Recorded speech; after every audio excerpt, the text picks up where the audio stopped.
Okay, I just want to do a little clip about what I've done so far.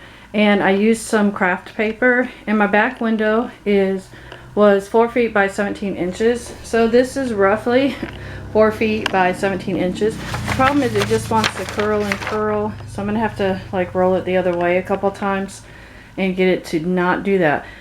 So what I plan to do is just kind of smush it in the window, and hopefully it's bigger than the window, and I can kind of go around it with either an X-Acto knife or a pencil. I don't know. We're gonna talk. And then this piece is 32 inches by 17, and this is for the windows on the sliding door, and I'm assuming they're both the same, but I'm going to cut another piece out this shape because they probably are opposites as far as the shape. I don't know. I don't know this van very well, but so far that is what I've done, and I'm going to cut another piece of the 32 by 17, and I may wait for a little bit. It is really hot outside, and I may wait for it to get cooler before I go push it in the windows. So until the next one, bye.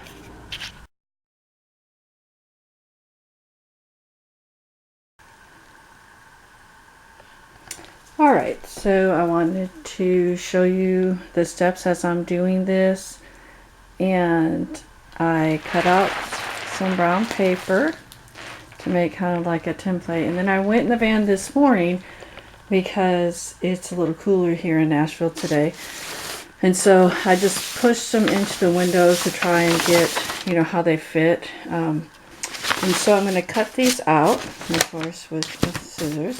I'm going to cut these out, and then I'll use them as a pattern. And then with the Reflectix, I'm going to I won't cut right to this because I want it to be a little bit wider. And I'll see how they fit in the windows. And then I'm probably going to do a zigzag stitch on my sewing machine on the edges, just to kind of firm that up, I suppose. And kind of where it creases in the window, and we'll see what happens. This is the Reflectix that I bought, and it's really long. I should have paid attention more to the dimensions, but I didn't want to get it to where it wasn't tall enough for the window, because if you look at the back window, that's my main concern. That's the biggest window. And so this one was 48 inches. And let's see, yeah, 10 feet length and 48 inches in width.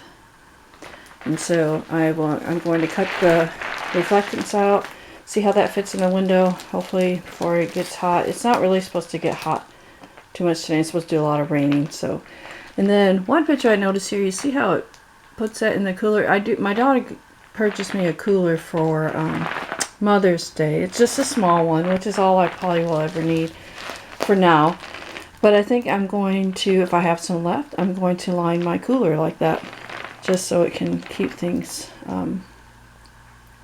longer. So I will get this started, and I will come back and let you all know how it went. Alright, so this is the biggest window, and it actually just fits across the roll. I thought I was going to have to roll it out and do it the other direction, but I'm going to go ahead and try this, and hopefully it works. I was going to use a Sharpie and trace around it, but I thought I just taped it, because I knew as soon as I started cutting it would start sliding. So, and I noticed right here it's just barely enough room, but I'll probably use as much as that as I can without cutting any of it off, and the other end is pretty close as well, but it fits. So I will get these cut out, and I am able to stand on my leg now. It's already starting to hurt, so I've taken some ibuprofen. So this may be a longer process than it would typically be for someone who can walk on their legs normally. So, but that's alright. I'll get these cut out, and I'll probably sit down and take a little break. But I just wanted to show you how I laid it out, and I taped it down. You could trace it with a Sharpie. I just didn't want to make the marks because I'm going beyond the pattern when I cut this out. I am not cutting it right up to the paper. I'm going to cut beyond it to make sure I have a good fit before I do any more trimming. So this is what it looks like so far.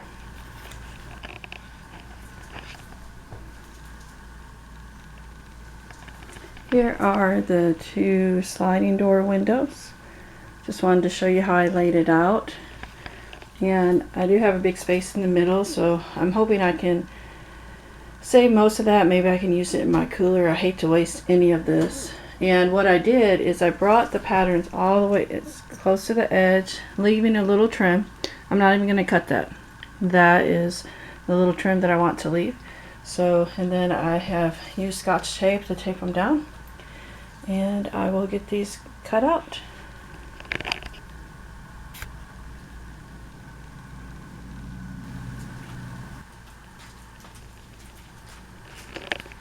Alright, I have all the pieces cut out. So this is the largest window in the back. And hopefully I've left enough trim and everything's been measured right. I do have some left over. So in case one of these don't work, I definitely have enough that if I made mistakes. I can make some more, but I'm hoping to be able to use that, I don't know, on the sides of the van or maybe the floor, I'm not sure yet. And then here are these windows, the sliding door windows, and then the other sliding door window. I haven't decided if I'm going to do like the windows on the passenger door and the driver's door, because I'm going to have the curtain up there and I'll have my regular window shades up there. I'm not sure I want anything there because it's really not needed. I don't think. I don't know. We'll see. And we'll see if I have any left that I'm not going to use somewhere else. And then I could always make them and use them or just take them down.